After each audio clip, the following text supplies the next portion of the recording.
Y eso es lo que Pablo nos enseña. Ya fuimos crucificados juntamente con Cristo. Claro, si somos cristianos. Si usted no es cristiano, pues todavía no ha crucificado su vida con el Señor. Y como segundo punto, estábamos diciendo que el hecho de que si somos cristianos, quiere decir que tenemos una nueva vida. Y esa nueva vida no es otra cosa que la vida de Cristo en nosotros. Ojo con lo que le estoy diciendo. La vida de Cristo en nosotros. No es solamente decir Cristo vive en mí, no tengo nada que hacer y tengo que dejarme llevar. No, no, no, no. Dios no anula la personalidad, no anula la persona. Dios no la anula. Acuérdese que todo eso contrario, que era una cualidad de Pablo para perseguir a los cristianos, para matarlos, esa misma cualidad que tenía Pablo de hacer todas esas cosas, esa misma cualidad la transformó el Señor para que ahora sienta pasión por su iglesia. Mire cómo cambian las circunstancias, cómo cambian las cosas. Alguien decía, un cristiano es alguien que ha muerto con Cristo, cuya obstinación ha sido quebrantada, cuyo descaro ha sido destrozado, cuyo corazón de piedra ha sido aplastado y cuyo orgullo ha sido destruido, cuya vida ahora está dominada por Cristo. Eso es tener a Cristo juntamente con nosotros y que ahora Cristo viva en nosotros.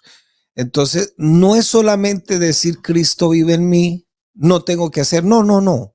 No, Cristo no te va a anular como persona.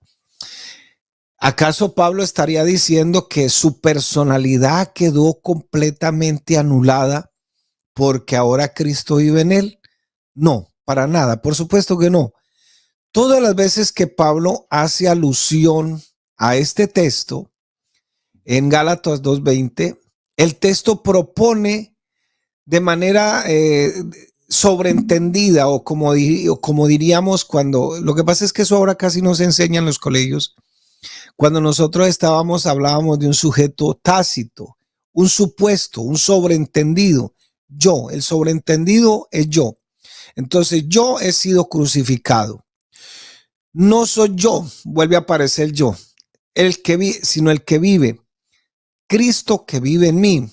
La vida que ahora tengo yo en la carne, la vivo yo por la fe en el Hijo de Dios, el cual me amó y se entregó a sí mismo por mí. Entonces aparece 1, 2, 3 y 4 yo en la frase. 7 alusiones con ese yo. Pablo solamente en este versículo que Pablo menciona, 7 alusiones. Así que Pablo no está diciendo que su vida desapareció ahora que era cristiano. No, ¿qué significa esto realmente? Por un lado está que él vive una nueva vida, que esa nueva vida depende completamente de la justicia de Cristo, no de la propia, sino de la justicia de Cristo. Cuando mi vida depende de la vida cristiana, depende de mí, de mis esfuerzos. Es que yo sí me porto bien. Es que yo sí. Entonces anulo a Cristo completamente. Y ese era el problema de los fariseos. Porque los fariseos pensaban que era por su buen comportamiento, por su fariseísmo. Señor, yo ayuno 2 veces por semana. Señor, yo doy diezmos. Señor, yo sí voy a culto. Señor, yo sí evangelizo.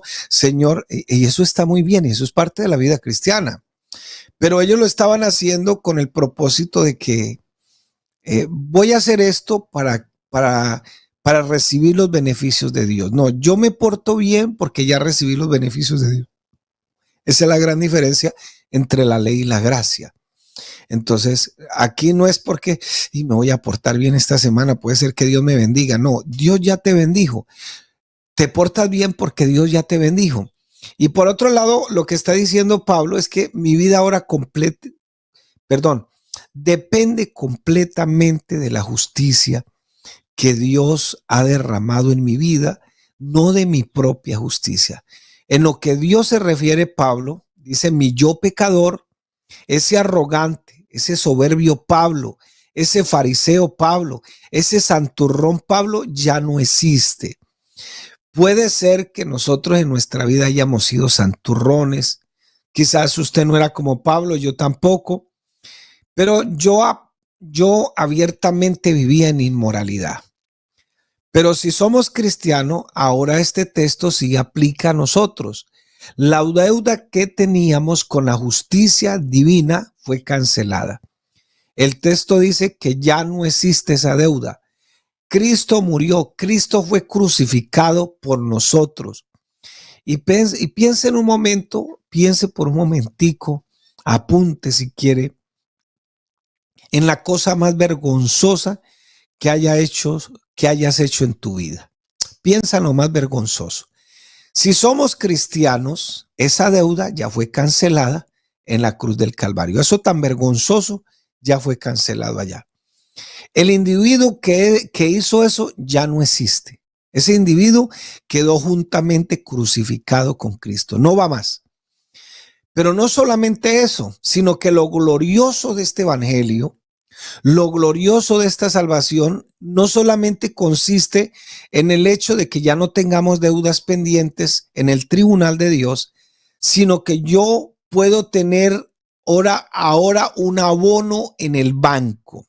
O sea, no debo y aparte de eso tengo un abono en el banco. Un amigo me pagó, ya no tengo deuda, pero mi cuenta sigue en cero. Humanamente, cuando alguien me hizo el favor de pagarme una deuda, sí, pero el banco no te va a abonar nada. En cero es cero, pagaste la deuda y ya. Pero lo que hizo el Señor es que Él canceló nuestra deuda, pero al mismo tiempo puso en nuestra cuenta su justicia perfecta. De tal manera, mi hermano y amigo que me está escuchando, ahora Dios nos ama a usted y a mí como si no hubiéramos vivido una vida pagana nunca, nunca. Esa misma vida que vivió el Señor Jesús quedó abonada a mi cuenta porque Él vivió la vida que yo no pude vivir y quedó abonada. Uy, Alonso Castro, eres un gran hombre. Quedaste como si no hubieras partido ni siquiera el plato más pequeñito de la vajilla.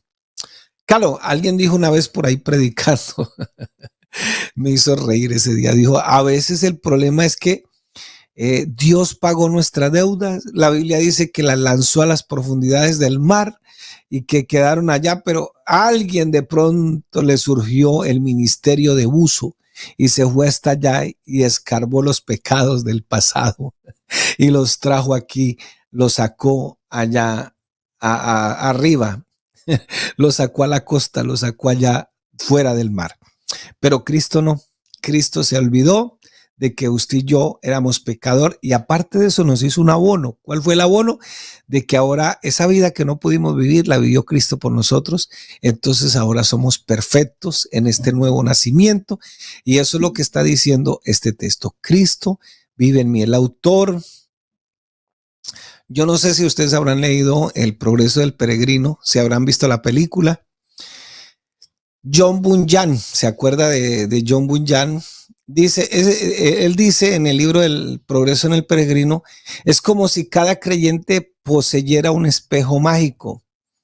En una de las caras de ese espejo, simplemente es un espejo regular, pero si nos miramos a nosotros mismos en ese espejo cara a cara, nos vamos a ver tal como somos, con manchas, con arrugas, pero en el otro lado de esa imagen, por el otro lado de la cara del espejo, vamos a ver en ese reflejo al propio Hijo de Dios. Y eso es lo que dice Pablo en el libro de Corintios. Cuando Dios nos mira, Él nos ve del lado que no está plasmada nuestra propia cara, sino que Él nos ve con la imagen del Hijo de Dios ahí plasmada en nosotros, porque ahora Cristo vive en nosotros, nuestro Señor Jesucristo. Allá es donde el Señor nos quiere llevar. Por eso cuando allá en Romanos 8, versículo 28 y 29, dice que los que aman a Dios, todas las cosas le ayudan a bien.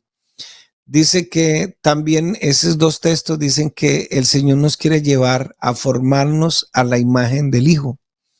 Entonces, en esa formación que Dios va haciendo en nosotros, Ese es el verdadero propósito de Dios, formarnos a la imagen de su Hijo. Lamentablemente, hoy estamos escuchando predicadores que hablan del propósito de Dios, pero ¿en qué sentido lo están hablando? Lo hablan en el sentido de vas a ser millonario, todo vas a estar bien, tú estás bajo el propósito de Dios, por eso no te puede pasar nada, por eso está aquí, y una cantidad de verborrea, digámoslo así. Y como la gente, más que la predicación de la palabra, se han vuelto motivadores, coach, en otras palabras, saca ese tigre que hay en ti, esto, lo otro. Pero no, realmente cuando en la misma congregación yo empiezo a tener algunas dificultades, es porque Dios quiere formarme a la imagen de su Hijo. Entonces, el gozo, la paz, la paciencia, la benignidad, la bondad, todo eso, ese es el verdadero propósito de Dios, formarnos a la imagen de su Hijo. No es toda esa predicación barata de la teología de la prosperidad, es que tú eres un hijo de Dios, tú fuiste el que llegaste primero allá cuando los espermatozoides estaban corriendo, por eso tú estás en el propósito de Dios. No, aquí el problema es entender a qué nos llamó el Señor y a qué nos llamó realmente Dios, porque eso es lo que tenemos que entender. Perdóneme que lo baje así de la nube, de una, sin le tumbe la escalera, mi hermano querido. Pero aquí tenemos que aterrizar, porque ese es el problema, predicar el evangelio con razones o por razones equivocadas. Gracias a Dios porque en medio de todo lo que Dios nos ha llamado a ser salvos, que es lo primero que ha hecho, han venido unas bendiciones colaterales, sanidades, bendiciones económicas, que la casita, que el carro, que el hecho de llevar una nueva vida en Cristo, Dios ha empezado a bendecirnos, pero eso no quiere decir que esa sea la vida cristiana. Sí, porque pregúntele a Pablo, pregúntele a Pedro, pregúntele a todos y estaban en el propósito de Dios. Lo que pasa es que ahora, como estamos viviendo en un mundo tan narcisista, tan humanista, tan relativista, que hasta el concepto bíblico de muchas cosas se los hemos cambiado legalmente. Y a veces hasta los mismos pastores caemos en esos errores garrafales. Se nos olvida que somos siervos, caemos en ese papel de líderes prestigiosos y famosos. Queremos a veces, dijo nuestro hermano Álvaro Torres, el éxito, sea llamado como sea, es un éxito del mundo. El éxito en Cristo es algo diferente. El éxito en Cristo es luchar, batallar continuamente. Y cuando llegue el final del día, todavía me sostengo en Cristo. Eso es ser exitoso. Perdóneme ahí, perdóneme todo lo que le estoy diciendo, pero eso es ser exitoso. El éxito en la vida cristiana no se mide de otra manera. Sí, porque voy al culto para contrarrestar todo ese pensamiento mundano que quiere cautivarme y sacarme de la fidelidad a Cristo. Voy al culto por eso, necesito resetear, necesito contrarrestar, porque es que esto es una lucha, sinceramente esto es una lucha a muerte, mi hermano querido. Esto es una lucha a muerte. Entonces, yo les decía en estos días, esta mañana les decía que el domingo en la tarde, predicamos un sermón que lo titulamos ¿y por qué a mí? ¿Y por qué a mí? Porque esa es una frase típica que se ha vuelto a nosotros los cristianos. ¿Por qué a mí si yo doy mis diezmos? ¿Por qué a mí si yo soy fiel? ¿Por qué a mí si yo leo la Biblia? ¿Por qué a mí si tal cosa? ¿Por qué a mí? Y esa frase se ha vuelto una frase de cajón. Y hay gente que ha abandonado el evangelio porque tanto que he sido fiel, tantos años, y le he pedido a Dios tal cosa. Es que Dios no te llamó a eso. Si eso resulta, Dios tiene planificada otra cosa. El éxito lo estás midiendo mal. El éxito lo estás midiendo por los títulos, lo estás midiendo por la plata, por la prosperidad que tiene, y eso no es éxito. El éxito en la vida cristiana es que, vuelvo y le repito, tú a final de día digas, Señor, a pesar de que hoy tuve un día difícil, quisieron decirme que me apartara de ti, que renunciara a ti, que renunciara al evangelio, aquí sigo en pie, Señor. Eso es ser exitoso. Ese es el verdadero éxito. Entonces, ya no vivo yo, dice Pablo, más Cristo vive en mí. O sea, todavía tenemos un yo que piensa, un yo que actúa. Por eso no quedamos anulados completamente. un yo que decide. No fuimos anulados, pero es un nuevo yo en el que mora el Espíritu de Cristo. El problema es que ese yo a veces no lo negamos. El que quiera ser mi discípulo, niéguese. Ese nuevo yo, entonces vamos al psicólogo, necesitamos el psicólogo nos dice, tienes que ser un poco egoísta contigo, amarte un poquito más, ser un poco más narcisista, etcétera, etcétera, y vuelvo y caemos en el vicio, en el círculo vicioso, Entonces a veces decimos, ay, no voy a culto porque es que estoy tan cansado. Y yo te pregunto, ¿cansado de qué? ¿De servirle a Dios o de servirle al mundo? Si estás cansado y no quieres ir a culto, no es por servirle a Dios.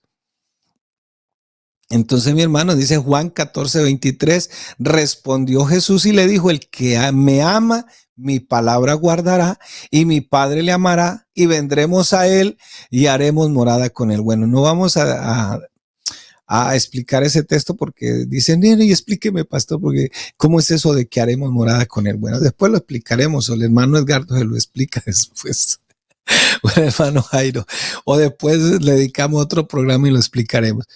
Cuando yo pienso, cuando yo razono, cuando yo soy el que pienso, razono, cuando yo soy el que decido algo, yo soy el que decido cómo voy a actuar. Entonces, él no anuló mi yo, pero ahora mi yo, Cristo vive en mí, dependo de Cristo y ahora soy un discípulo de Cristo. Pablo dice, lo que ahora vivo en esta humanidad, en este cuerpo de carne, en esta existencia terrenal, soy yo el que vive, pero estoy viviendo una vida nueva.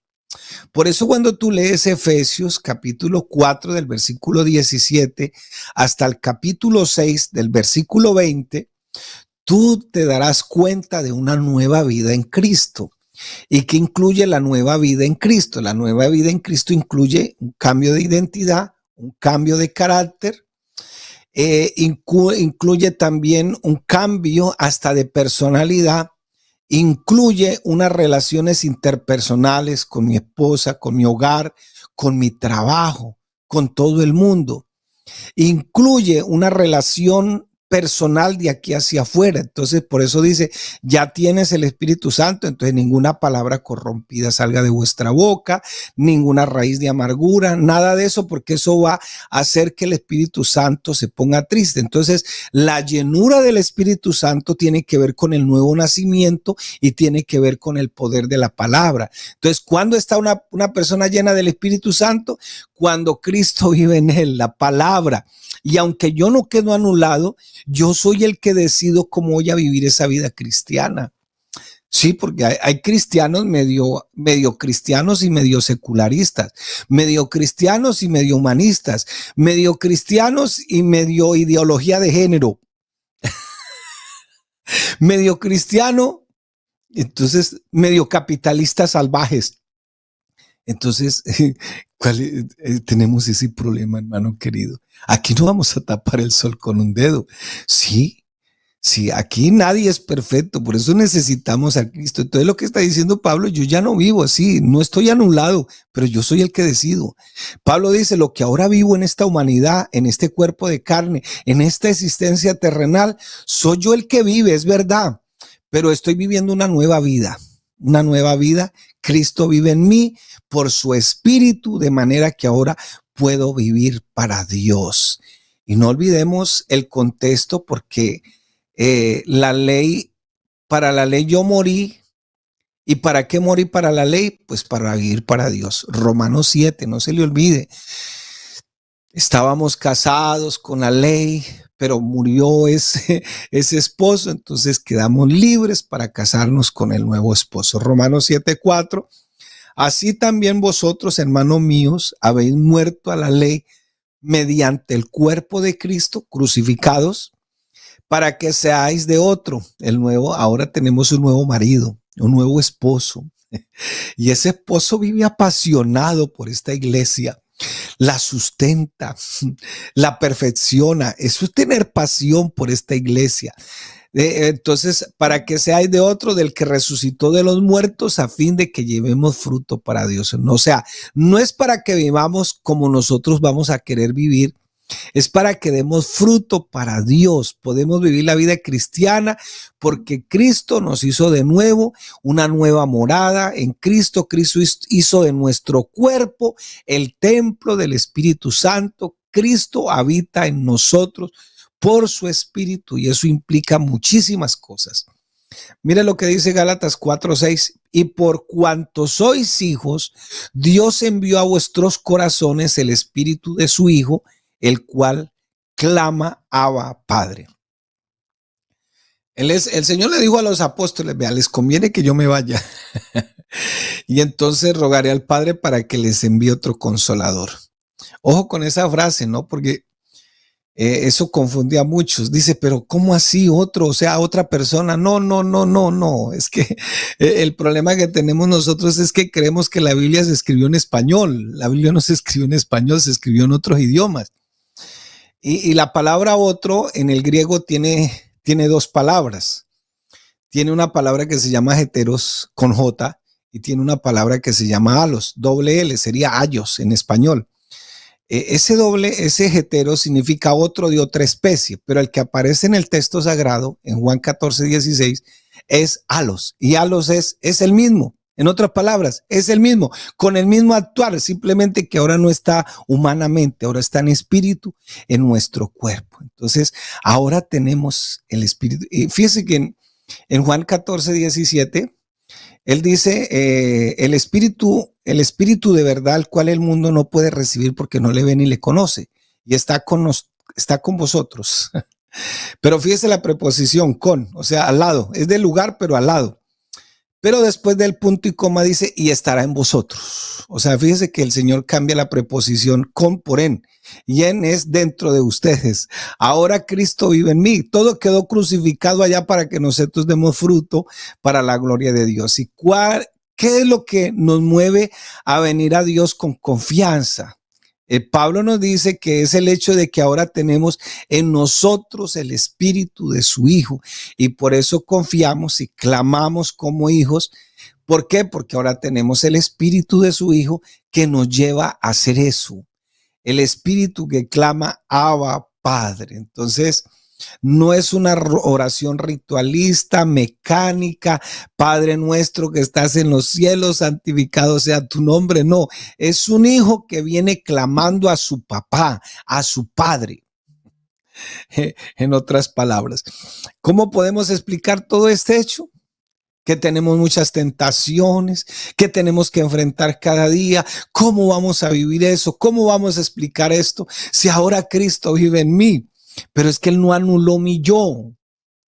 Él no anuló eso. ¿Y cómo es posible que hayamos podido perseverar, resistir a lo largo de nuestra vida cristiana, a pesar de nuestras debilidades, del pecado que mora todavía en nosotros, de todas esas dificultades que hemos experimentado, que seguiremos experimentando? Si tú le preguntas a los antiguos, ¿cómo podemos explicar eso? Pues simplemente nos van a decir, es que Cristo vive en mí. Entonces, la cuestión es que a veces lo sacamos a patadas. Sí. Hay algo que me gusta mucho, es que en el texto que dice Marcos, al Señor lo echaron a dormir allá en la proa, creo que esa es la proa de la parte de atrás. Bueno, está la popa y está la proa, no sé si cuál sea la de las dos a la parte de atrás. Ahí sí estoy ido. Pero se subieron a la barca y fíjese, es lo curioso, ¿sabe qué es lo curioso? Que es que venían de una campaña evangelística. El Señor venía de hacer milagros. Y este Dios es el que me conviene. Crecidos, ¿no? Porque uno se crece cuando todo va bien y todo. Entonces, de pronto pensamos que cuando todo va bien es que tenemos una buena vida cristiana, que la ausencia, los problemas, las dificultades, la vida económica está yendo bien. Entonces, y eso le estaba pasando a los apóstoles. Pero el Señor dijo, voy a probarle su fe verdadera. Y venían de una campaña, les dice, pasemos al otro lado, y los monta en una barca y esa barca empieza a moverse para lado y lado. Y tuvieron que ir a gritarle al Señor, levántate porque perecemos, Señor. Y el Señor les dice, hombres de poca fe. No era que no tuvieran fe, pero su fe estaba mal enfocada. Entonces, el problema, ese es el problema de las emociones, que a veces cuando todo va bien, confundimos esas cosas. Sí, gracias a Dios, pero no se le olvide que pronto pueden venir tiempos difíciles porque en su mano, dice la palabra, en tu mano están mis tiempos, en tu mano. Ni siquiera las pluraliza, pero dice en tu mano están mis tiempos. Entonces, ¿por qué sentimos vergüenza cuando pecamos? Y en ese sentir vergüenza somos guiados al arrepentimiento en lugar de atraparnos, quedarnos atrapados en nuestros pecados. ¿Y sabe por qué? Porque Cristo vive en nosotros. Y ahí sí le ganamos a todo mundo. Yo soy igual que todos, pero yo siempre digo, yo sí tengo algo mejor que todos, que es que yo voy corriendo de primero a arrodillarme y a decirle al Señor, perdóneme, perdóneme. Y eso fue lo que el Señor prometió a sus discípulos, de que Él iba a estar en ellos. Juan capítulo 14, versículos del 16 al 18 dice, y yo rogaré al Padre y os dará otro consolador para que esté con vosotros para siempre. Ahí es donde les decía que la palabra otro viene de la palabra original alos. Y el problema de que tú leas el diccionario teológico es que no se te olvide que esos diccionarios lo escribieron gente trinitaria. Entonces no le van a dar el significado real, pero si tú lo buscas por otro lado, te vas a dar cuenta de que ese otro que dice ahí no es otro de otra especie, es el mismo Señor Jesucristo con el mismo obrar, porque eso es lo que significa. O sea que Él es el Espíritu Santo, pero también Él es el Espíritu de verdad. Fíjate que Él en el versículo 6 había dicho que Él era la verdad y la vida, el cual el mundo no puede recibir. El mundo son las personas que no tienen el Evangelio, porque no le ve ni le conoce, pero vosotros le conocéis, porque mora con vosotros el mismo Señor y estará en vosotros. Cuando ya no esté físicamente, estará como en nosotros, como nosotros, dice la palabra, somos templo del Espíritu Santo. Y dice el Señor, nos dejaré huérfanos. Juan 14, del 1 al 3 dice, no se turbe vuestro corazón, creéis en Dios, creed también en mí. En la casa de mi Padre muchas moradas hay. Y aquí hay una metáfora. Ojo con esto, porque la Biblia no se escribió en español. La única Biblia que conozco que es parafraseada, una Biblia que se llama Al Día, pero no conozco ninguna otra. Esta Biblia, esta fue escrita en griego, aquí pasada al español. Esto es una metáfora. ¿Qué quiere decir que es una metáfora? Que el Padre es la casa y la casa es el Padre. Entonces, no se turbe vuestro corazón. Esa palabra corazón es el asiento de la personalidad, es el ser. Creéis en Dios, también creed en mí. En la casa de mi Padre muchas moradas hay. Así, o sea, yo tengo espacio aquí, en mis manos, en mis brazos, en mis hombros, en mí tengo espacio, porque yo soy la casa. Y si así no fuera, yo le hubiera dicho, voy pues a preparar lugar para vosotros, otra figura de lenguaje. Eso es una metonimia. ¿Qué quiere decir? Está relacionada con la muerte de Cristo en el Calvario. Voy, muero, eso es preparar lugar. Por eso viene automáticamente el versículo 6. Yo soy el camino, la verdad y la vida. El único camino para ir al Padre es el Calvario. ¿Y qué quiere decir eso? Que Él es la casa y la casa es Él. Pues que ahora vamos a tener una comunión continua con Él. Continua. Nadie va a interrumpir esa comunión con Él. No es que el Señor se fue para el cielo a hacernos una mansión allá con una cantidad de cosas así, piscina, así como en el Corán, ¿no? Que tú llegas allá y vas a tener mujeres y vas a vivir en un paraíso y tal.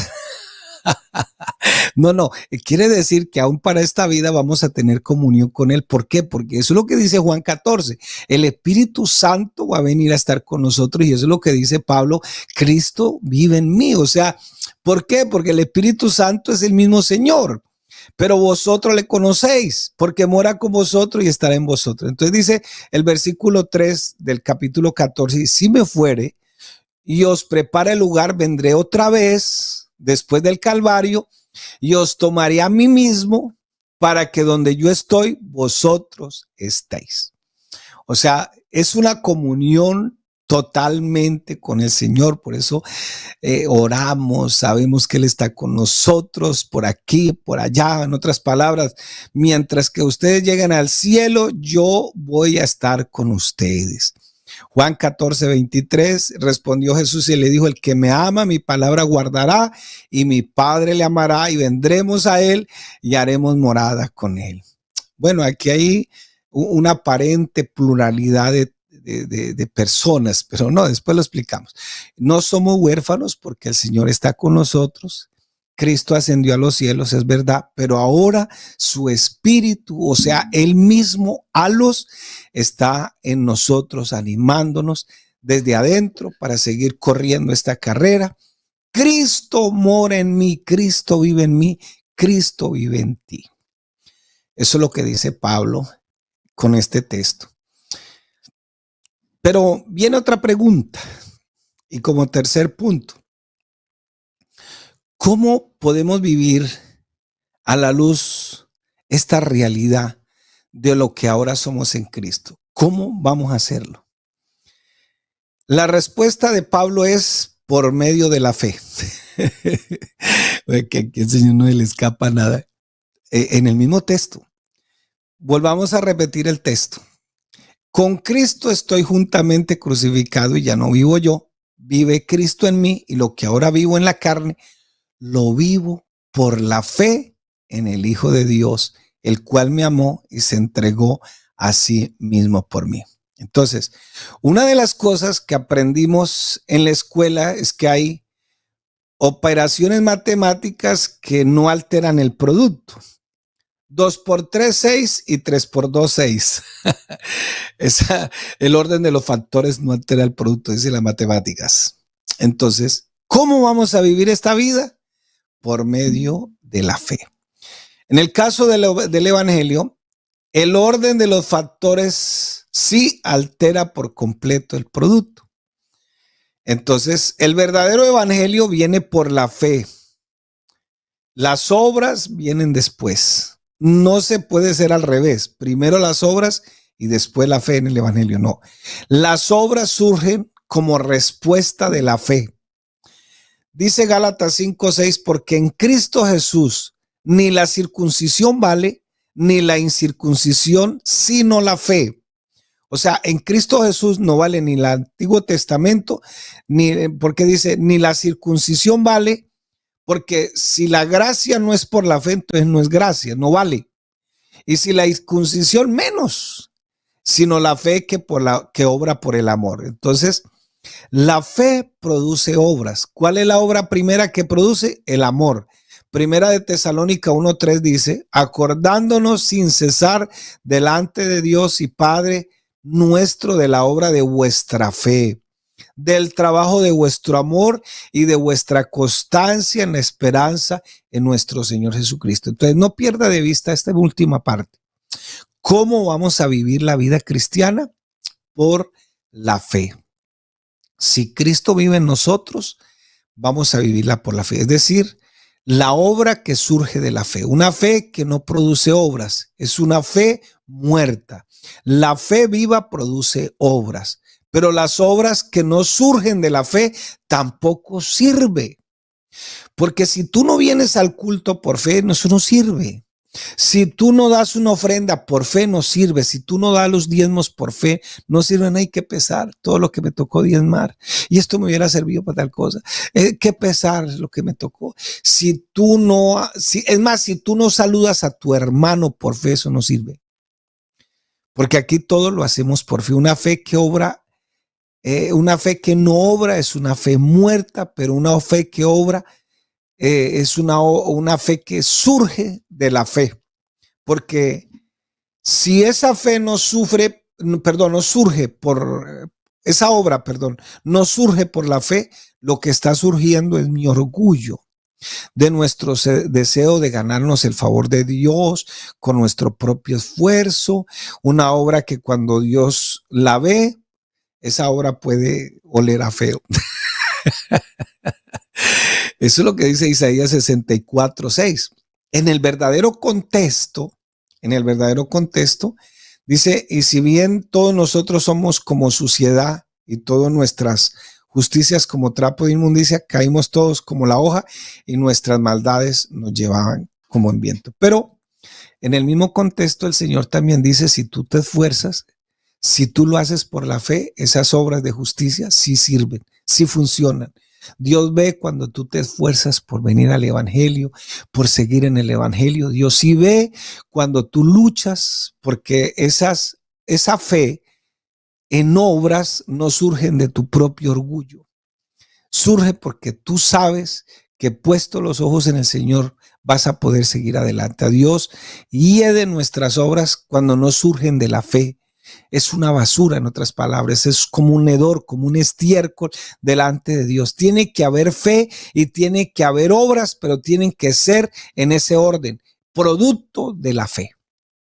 Entonces, en Primera de Reyes, capítulo 3, el Señor ilustra cómo es que funciona esa relación entre la fe y las obras.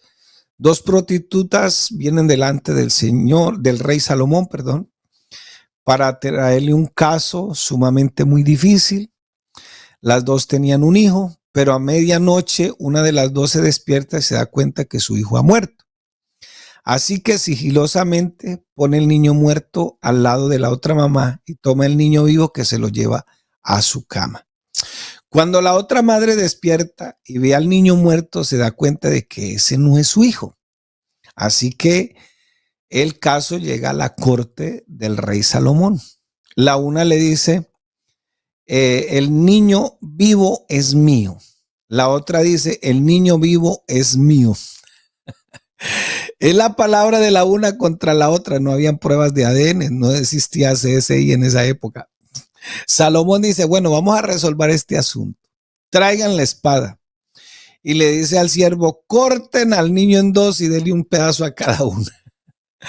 La que no es la madre del niño le parece una buena idea.